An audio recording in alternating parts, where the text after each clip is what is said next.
अगर कोई साजिश कर कुठाराघात करना चाह रहा है तो निश्चित तौर पर भारत को अहित करना चाह रहा है और ऐसे आतंकवादी अलगाववादी ताकत चाहे जो भी हो उनके विरुद्ध कठोर से कठोर कार्रवाई। नमस्कार, मैं हूं सीमाब। अब न्यूज़ 4 नेशन देख रहे हैं। राजधानी पटना के फुलवारी शरीफ में जो आतंकवादी गतिविधि है उसको लेकर के जिन लोगों की गिरफ्तारी हुई है उस पर बिहार सरकार में गन्ना उद्योग मंत्री प्रमोद कुमार ने खुल के अपनी बात रखी है। उन्होंने बिहार सरकार और केंद्र सरकार से यह मांग की है कि जो लोग भारत को बांटने का प्रयास कर रहे हैं और भारत की शक्तियों को कमज़ोर करने की नापाक साजिश कर रहे हैं उनके खिलाफ सख्त से सख्त कार्रवाई होनी चाहिए।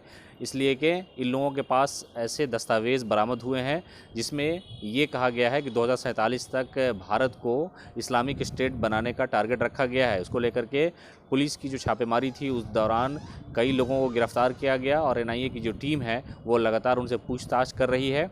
और बीजेपी नेता ने साफ तौर पर कहा है कि केंद्र सरकार और राज्य सरकार को ऐसे लोगों के खिलाफ सख्त कार्रवाई करनी चाहिए, खा वो किसी भी धर्म के हो। ऐसे लोगों पर सख्ती ज़रूरी है ताकि ये लोग भारत को बांटने की कोशिश जो कर रहे हैं उसमें वो नाकाम हो और उनकी जो साजिश है उनका खुलासा हो, उनका पर्दाफाश होना चाहिए। ऐसे लोग जो भारत को कमज़ोर करने की कोशिश कर रहे हैं उनके खिलाफ सख्त कार्रवाई ज़रूरी है। क्या कुछ कह रहे हैं गन्ना उद्योग मंत्री प्रमोद कुमार, वो सुनवाते हैं आपको। सही बात, सही आपने कहा। हमने भी आज दैनिक समाचार पत्र और इलेक्ट्रॉनिक मीडिया के माध्यम से हमें भी जानकारी प्राप्त हुई कि जो उनके द्वारा जो कार्यशाला लगाकर और 2047 तक जो नया भारत निर्माण की परिकल्पना की जा रही है, ये बहुत ही निंदनीय विषय है। जो भारत सांस्कृतिक राष्ट्र है और इस सांस्कृतिक राष्ट्र के ऊपर अगर कोई साजिश कर कुठाराघात करना चाह रहा है तो निश्चित तौर पर भारत को अहित करना चाह रहा है और ऐसे आतंकवादी अलगाववादी ताकत चाहे जो भी हो उनके विरुद्ध कठोर से कठोर कार्रवाई हमारे राज्य सरकार और हमारे भारत सरकार इस दिशा में काम कर रही है। सर, कल भागलपुर में एक एबीवीपी के नेता को नुपुर शर्मा मामले में जान से मारने की धमकी मिली है। वो भी मैं देखे हैं, वो भी अशोभनीय काम है। वो भी बेचारा वहाँ पुलिस से गुहार किया है, पुलिस उसको सुरक्षा संरक्षण प्रदान कर रही है। सर, इस तरह की घटना को सर कब तक लगाम रख पाएगा? देखिए, ये जो है ये घटना जो है हमारे प्रधानमंत्री जी आए थे ना जी, तो प्रधानमंत्री जी ने एक बात कहा कि शॉर्टकट व्यवस्था, शॉर्टकट तो हम हमेशा कहते हैं, प्रधानमंत्री जी ने कहा शॉर्टकट रास्ता।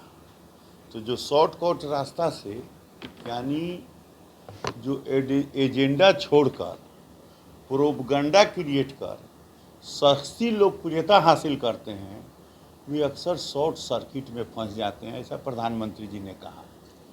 और आज देश के सामने ऐसा ही तथाकथित कुछ लोग हैं जो शॉर्ट सर्किट में शॉर्टकट के रास्ता बनाकर और सस्ती लोकप्रियता हासिल कर और शॉर्ट सर्किट देश को खंडित करना चाहते हैं, देश में एक नया आयाम हासिल करना चाहते हैं, देश में जो अस्थिरता पैदा करना चाहते हैं उन्हें भी जनता छीन रही है और वह निश्चित तौर पर शॉर्ट सर्किट के शिकार हो जाएंगे।